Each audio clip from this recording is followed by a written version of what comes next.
வணக்கம். தந்தையின் பாட்காஸ்ட் செய்திகளை வாசிப்பது நான் கார்த்திகா பிரகாஷ். முதலில் தலைப்புச் செய்திகளை பார்க்கலாம். மதுரை மாவட்டத்தில் நடைபெறும் ஜல்லிக்கட்டு போட்டியில் ஒரு மாடுபிடி வீரர் ஒரு ஜல்லிக்கட்டு போட்டியில் மட்டுமே விளையாட முடியும். ஜல்லிக்கட்டு போட்டிகளுக்கான வழிகாட்டு நெறிமுறைகளை வெளியிட்டது மதுரை மாவட்ட நிர்வாகம். தமிழக நியாய விலைக் கடைகளில் தேங்காய் எண்ணெய், சிறுதானியங்கள் வழங்க நடவடிக்கை எடுக்கப்படும். உணவுத்துறை அமைச்சர் சக்கரபாணி தகவல். தமிழ்நாடு முழுவதும் அதிரடி சோதனை நடத்திய போதை ஒழிப்பு பிரிவு போலீசார். ஒரே நாளில் 60 லட்சம் ரூபாய் மதிப்பிலான 200 கிலோ கஞ்சா பறிமுதல். ராகுல் காந்தியை பிரதமர் வேட்பாளராக முன்னிறுத்த வேண்டும் என்பது பாரத் ஜோடோ யாத்திரையின் நோக்கமல்ல. யாத்திரை தேர்தலுக்கானது என கூறி சிறுமைப்படுத்த வேண்டாம் என ஜெய்ராம் ரமேஷ் பேச்சு. இந்தியாவில் இருவருக்கு அமெரிக்காவில் உருமாறிய ஒமிக்ரான் BQ.1.1 வைரஸ் பாதிப்பு கண்டுபிடிப்பு. வெளிநாட்டிலிருந்து மும்பை மற்றும் கோவா திரும்பிய இருவருக்கு கண்டறியப்பட்டதாக தகவல். இலங்கைக்கு எதிரான 3வது T20 போட்டியில் இந்திய அணி வெற்றி. 2-1 என்ற கணக்கில் தொடரை கைப்பற்றி இந்தியா அசத்தல். இனி விரிவான செய்திகள். நியாய விலைக் கடைகளில் சிறுதானியங்களை வழங்க நடவடிக்கைகள் எடுக்கப்படும் என தமிழக உணவுத்துறை அமைச்சர் சக்கரபாணி தெரிவித்துள்ளார். கோவையில் தமிழ்நாடு சிறுதானிய கண்காட்சி மற்றும் மாநாடு நடைபெற்று வருகிறது. அதில் பங்கேற்று பேசிய அவர், வரும் ஆண்டுகளில் அரிசியை படிப்படியாக குறைத்து ரேஷனில் சிறுதானியங்களை வழங்க நடவடிக்கை எடுக்கப்படும் என தெரிவித்தார். மேலும் தமிழக நியாய விலைக் கடைகளில் தேங்காய் எண்ணெய் கிடைக்க நடவடிக்கை எடுக்கப்படும் என்றும் அமைச்சர் சக்கரபாணி தெரிவித்துள்ளார். விவசாயிகளும் அதே மாதிரி கோரிக்கை வச்சுருக்காங்க. தேங்காய் எண்ணெய் நியாய விலைக் கடையில் கொடுக்க வேண்டும் என்று கலெக்டர் கூட இப்போ காலேஜில் நடக்கிற ஃபங்க்ஷனில் ஏற்கனவே அரசுக்கு கடிதம் எழுதியிருப்பதாக சொன்னார். கோயம்புத்தூர் மாவட்டம் மற்றும் பல்வேறு மாவட்டங்களிலே தேங்காயினுடைய விலை குறைவாக இருக்கிறது. எனவே தேங்காய் எண்ணெய் நியாய விலைக் கடையில் கொடுக்க வேண்டும் என்று நான் அரசுக்கு பரிந்துரை செய்திருக்கேன் என்று சொன்னார். கண்டிப்பாக மாண்புமிகு முதலமைச்சருடைய கவனத்துக்கு எடுத்து சென்று வருங்காலத்திலே அது பரிசீலிக்கப்படும். போகியின் போது சுற்றுச்சூழல் மாசு ஏற்படாமல் தடுக்க இன்று முதல் சென்னை மாநகராட்சி பொதுமக்களிடமிருந்து பழைய பொருட்களை பெறவுள்ளது. போகி பண்டிகையின் போது பழைய பொருட்கள் எரிக்கப்படுவது வழக்கம்.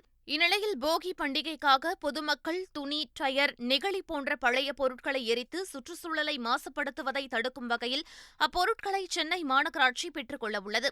அதுபோன்ற தேவையில்லாத பொருட்களை பொதுமக்களிடமிருந்து தனியாக தூய்மை பணியாளர்கள் மூலம் பெறுமாறு மண்டல அலுவலர்களுக்கு மாநகராட்சி நிர்வாகம் அறிவுறுத்தியுள்ளது. இதுகுறித்து பொதுமக்களுக்கு விழிப்புணர்வு ஏற்படுத்துமாறும் மண்டல அலுவலர்களுக்கு அறிவுறுத்தப்பட்டுள்ளது.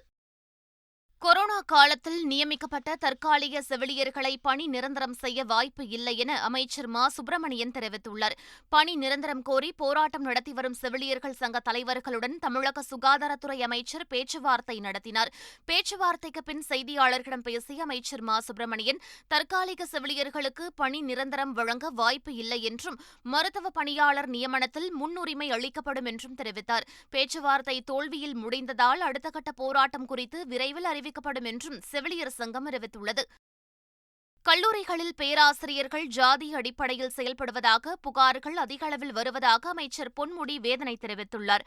விழுப்புரத்தில் செய்தியாளர்களை சந்தித்த அவர், மாணவர்களிடையே சாதியை மழுங்கடைக்க வேண்டும் என்றும் அனைவரும் தமிழர்கள் என்ற மனப்பான்மை வளர வேண்டும் எனவும் அமைச்சர் பொன்முடி கூறினார்.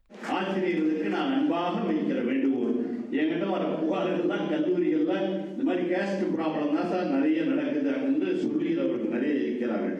அதையெல்லாம் முதல்ல நாம எல்லாவற்றையும் மழுங்கடித்து நாம் தமிழர்கள், நாம் மனிதர்கள் என்று உருவாக்குகிற மனப்பான்மை நம் அனைவருக்கும் வளர வேண்டும்.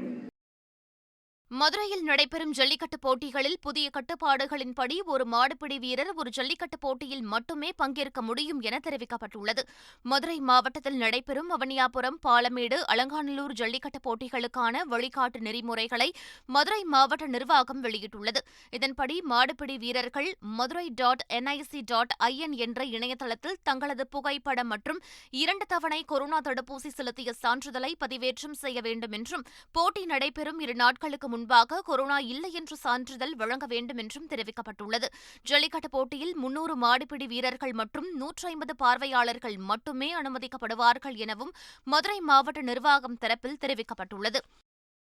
ஆளுநர் தமிழ்நாட்டை எப்படி வேண்டுமானாலும் அழைக்கட்டும், ஆனால் நமக்கு எப்போதும் தமிழ்நாடுதான் என்று நாம் தமிழர் கட்சியின் தலைமை ஒருங்கிணைப்பாளர் சீமான் தெரிவித்துள்ளார். சென்னையில் செய்தியாளர்களை சந்தித்த அவர், தேவையற்ற கருத்துக்களை ஆளுநர் பேசக்கூடாது என்றும் தெரிவித்தார். ஆளுநருக்கு சரியா இருக்கும், சுப்பிரமணிய சாமி ஐயாவுக்கு சரியா இருக்கும், அவங்களுக்கு சரியா இருக்கும். தமிழ்நாடு எங்க நாடு, தமிழ்நாடு. இஷ்டம் இருந்தால் இரு, இஷ்டம் இல்லைன்னா ஓடு, அவ்வளோதான். அது தேவையில்லாத பேசிட்டு கூடாது. அதுக்கு ஏதாவது பேசணுன்ட்டு பேசிட்டு இருக்காரு. அவருக்கு பொழுது போகல. அது இந்த காதில் வாங்கி இந்த காதில் விட்டு போயிட்டு இருக்க வேண்டியதான். நமக்கு கோடி வேலை இருக்குது. மொழியை திணிக்கவும் கூடாது, அதை எதிர்க்கவும் கூடாது என முன்னாள் துணை குடியரசுத் தலைவர் வெங்கையா நாயுடு தெரிவித்துள்ளார். கோவை அருகே நடைபெற்ற ரோட்டரி மாவட்ட மாநாட்டில் பங்கேற்று பேசிய அவர், நீர்நிலைகள், ஆறுகள் பாதுகாக்கப்பட வேண்டும் என்றும் ஒவ்வொருவரும் இயற்கைக்கான பங்களிப்பை கொடுக்க வேண்டும் எனவும் தெரிவித்தார்.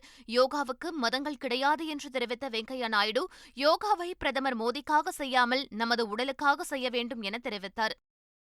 NLC நிறுவனத்திற்கு நிலங்களை கையகப்படுத்த வேளாண் துறை அமைச்சர் MRK பன்னீர்செல்வம் துடிப்பது ஏன் என பாமக தலைவர் அன்புமணி ராமதாஸ் கேள்வி எழுப்பியுள்ளார்.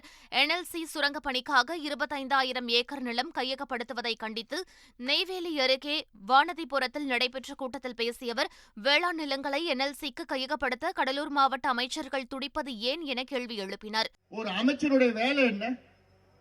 மண்ணையும் மக்களையும் வாழ்வாதாரத்தையும் விவசாயத்தையும் காப்பாற்றுவதுதான் ஒரு அமைச்சருடைய வேலை. அதை விட்டுட்டு உங்க நிலத்தெல்லாம் புடுங்கி நான் NLCக்கு கொடுப்பேன்னு துடிச்சிட்டு இருக்கிற இந்த மாவட்டத்தை சார்ந்த 2 அமைச்சர்கள். அதுல ஒரு அமைச்சர் வேளாண் துறை அமைச்சர். அவருடைய வேலை என்ன? வேளாண் துறை அமைச்சர் MRK பன்னீர்செல்வம் வேலை என்ன? தமிழ்நாட்டில் உள்ள விவசாயிகளை பாதுகாத்து, விவசாய மண்ணை பாதுகாக்கணும். விவசாயத்தை பாதுகாப்பதுதான் வேளாண் துறை அமைச்சருடைய வேலை. ஆனா இங்க என்ன பண்றாரு? 25,000 ஏக்கர் விளைநிலங்களை நீ எடுத்துட்டு போ NLC, நீ நாசப்படுத்திக்கோன்னு ஒரு அமைச்சர் சொல்றாருன்னா அது சும்மா பார்த்துட்டு இருக்க முடியுமா? தமிழகத்தில் காங்கிரஸ் கூட்டணி பலமாக இருப்பதாகவும் எடப்பாடி பழனிசாமி தனது கட்சியும் மற்றும் கூட்டணியையும் ஒழுங்குபடுத்த வேண்டும் எனவும் தமிழக காங்கிரஸ் தலைவர் KS அழகிரி தெரிவித்துள்ளார்.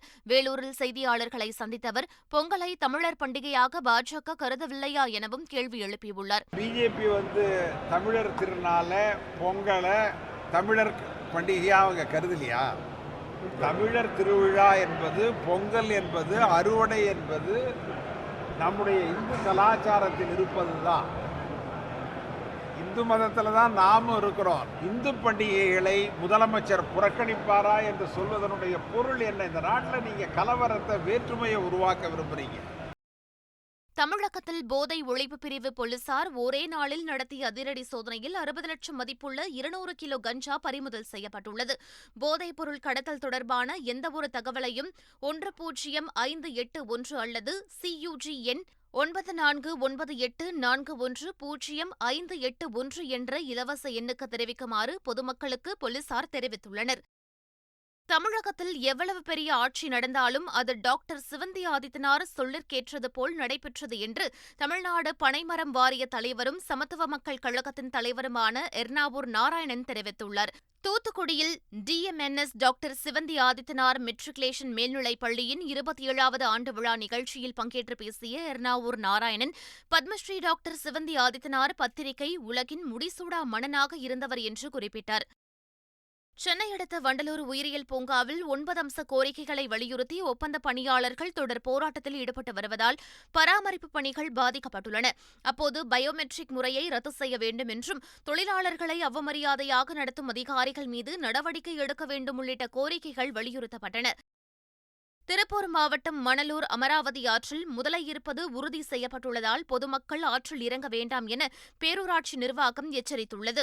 கன்னிவாடி பேரூராட்சிக்கு உட்பட்ட அமராவதி ஆற்றில் முதலை இருக்கும் நிலையில் 10க்கும் மேற்பட்ட வனக்காவலர்கள் ஆற்றில் இறங்கி முதலையை தேடி வருகின்றனர். இந்நிலையில் கோவிலுக்கு வரும் பக்தர்களை ஆற்றில் இறங்கி குளிக்கவோ துணி துவைக்கவோ வேண்டாம் என வனத்துறையினர் அறிவுறுத்தியுள்ளனர். பொங்கல் பரிசு தொகுப்பிற்காக 5 அடிக்கு கூடுதலான கரும்புகளையும் கொள்முதல் செய்ய வேண்டும் என பாமக நிறுவனர் ராமதாஸ் வலியுறுத்தியுள்ளார். இதுகுறித்து ட்வீட் செய்துள்ள அவர், 6 அடிக்கு கூடுதலான உயரம் கொண்ட கரும்புகளை மட்டுமே கொள்முதல் செய்ய அரசாணை வெளியிட்டுள்ளதால் 6 அடிக்கு குறைவான கரும்புகளை தோட்டத்திலிருந்து அகற்ற அதிகாரிகள் ஆணையிடுவதாக தெரிவித்துள்ளார்.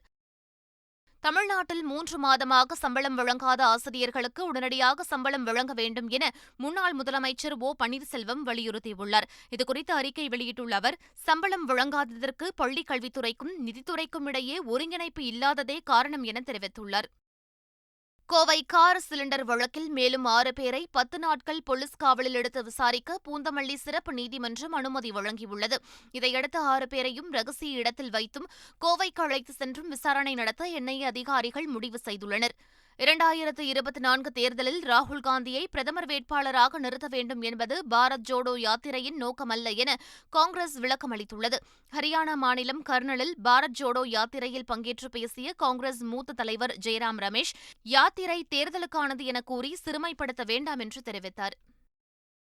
இந்திய மக்கள் தொகையை சாதி வாரியாக கணக்கெடுப்பு நடத்த வேண்டும் என அரசியல் தலைவர்கள் வலியுறுத்தி வரும் நிலையில் பீகாரில் முதல் சாதிவாரி கணக்கெடுப்பு தொடங்கியுள்ளது. 2 கட்டங்களாக நடைபெறும் இந்த கணக்கெடுப்புக்காக 500 கோடி ரூபாய் செலவிட முதலமைச்சர் நிதிஷ்குமார் தலைமையிலான அரசு முடிவு செய்துள்ளது. சாதிவாரியாக மக்களின் எண்ணிக்கையை கணக்கிடுவதால் பின்தங்கிய வகுப்பினருக்கு உரிய சலுகைகளும் இடஒதுக்கீடும் வழங்க உதவியாக இருக்கும் என்று நிதிஷ்குமார் குறிப்பிட்டுள்ளார். குடிவாரி கணக்கெடுப்பின் மூலம் உண்மையான சமூக நீதியை நிலைநாட்ட நடவடிக்கை எடுத்துள்ள பீகார் முதலமைச்சர் நிதிஷ்குமாரை நாம் தமிழர் கட்சியின் ஒருங்கிணைப்பாளர் சீமான் பாராட்டியுள்ளார். இது தொடர்பாக டுவிட்டரில் கருத்து பதிவிட்டுள்ள சீமான், 60 ஆண்டுகளாக சமூக நீதி மண், பெரியார் மண் என தங்களுக்குத்தானே தப்பட்டம் அடித்துக் கொண்ட திராவிட கட்சிகள் குடிவாரி கணக்கெடுப்பை நடத்த மறுத்து ஏமாற்றி வருவதாக தெரிவித்துள்ளார். திருப்பதி ஏழுமலையான் கோவிலில் பிரணய கழக உற்சவம் விமர்சையாக நடைபெற்றது. ஸ்ரீதேவி பூதேவி தாயார்கள் 3 முறை பூப்பந்துகளை மலையப்ப சுவாமி மீது வீச, அதிலிருந்து தப்பிக்க மலையப்ப சுவாமி பின்னால் செல்லும் சம்பிரதாய உற்சவம் நடைபெற்றது. தாயார்களை சமாதானப்படுத்திய பிறகு மலையப்ப சுவாமி ஸ்ரீதேவி பூதேவி தாயார்களுடன் இணைந்து கோவிலுக்கு வந்தடைந்தார். இந்த நிகழ்ச்சியில் ஏராளமான பக்தர்கள் பங்கேற்று சுவாமி தரிசனம் செய்தனர்.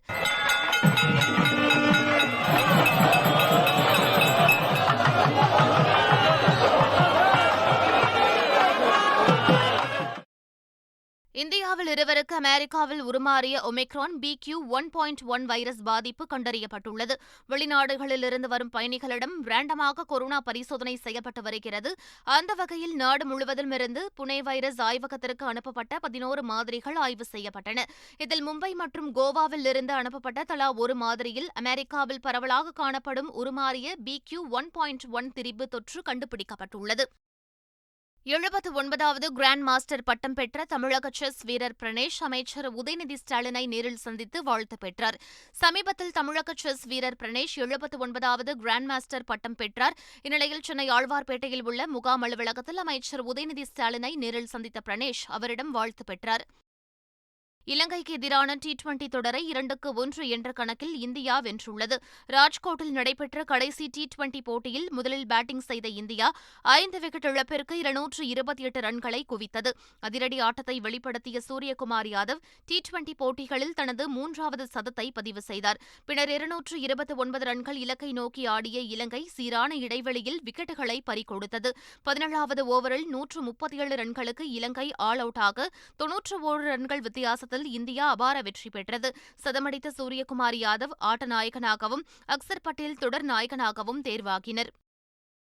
தமிழக கடலோர மாவட்டங்கள், அதனை ஒட்டிய மாவட்டங்கள், புதுச்சேரி, காரைக்காலில் லேசானது முதல் மிதமான மழை பெய்யக்கூடும் என்று சென்னை வானிலை ஆய்வு மையம் அறிவித்துள்ளது. அதேபோல் சென்னை மற்றும் புறநகர் பகுதிகளில் ஓரிரு இடங்களில் லேசான மழை பெய்யக்கூடும் என்றும் தெரிவிக்கப்பட்டுள்ளது. மன்னார் வளைகுடா மற்றும் குமரிக்கடல் பகுதிகளில் பலத்த காற்று வீசக்கூடும் என்பதால் அடுத்த 2 நாட்களுக்கு மீனவர்கள் இப்பகுதிகளுக்கு செல்ல வேண்டாம் என அறிவுறுத்தப்பட்டுள்ளனர். மீண்டும் தலைப்புச் செய்திகள். மதுரை மாவட்டத்தில் நடைபெறும் ஜல்லிக்கட்டு போட்டியில் ஒரு மாடுபிடி வீரர் ஒரு ஜல்லிக்கட்டு போட்டியில் மட்டுமே விளையாட முடியும். ஜல்லிக்கட்டு போட்டிகளுக்கான வழிகாட்டு நெறிமுறைகளை வெளியிட்டது மதுரை மாவட்ட நிர்வாகம். தமிழக நியாய விலைக் கடைகளில் தேங்காய் எண்ணெய், சிறுதானியங்கள் வழங்க நடவடிக்கை எடுக்கப்படும். உணவுத்துறை அமைச்சர் சக்கரபாணி தகவல். தமிழ்நாடு முழுவதும் அதிரடி சோதனை நடத்திய போதை ஒழிப்பு பிரிவு போலீசார். ஒரே நாளில் 60 லட்சம் ரூபாய் மதிப்பிலான 200 கிலோ கஞ்சா பறிமுதல். ராகுல் காந்தியை பிரதமர் வேட்பாளராக முன்னிறுத்த வேண்டும் என்பது பாரத் ஜோடோ யாத்திரையின் நோக்கமல்ல, யாத்திரை தேர்தலுக்கானது என கூறி சிறுமைப்படுத்த வேண்டாம் என ஜெய்ராம் ரமேஷ் பேச்சு. இந்தியாவில் இருவருக்கு அமெரிக்காவில் உருமாறிய ஒமிக்ரான் BQ.1.1 வைரஸ் பாதிப்பு கண்டுபிடிப்பு. வெளிநாட்டிலிருந்து மும்பை மற்றும் கோவா திரும்பிய இருவருக்கு கண்டறியப்பட்டதாக தகவல். இலங்கைக்கு எதிரான 3வது T20 போட்டியில் இந்திய அணி வெற்றி. 2-1 என்ற கணக்கில் தொடரை கைப்பற்றி இந்தியா அசத்தல். இத்துடன் பாட்காஸ்ட் செய்திகள் நிறைவு பெறுகின்றன. வணக்கம்.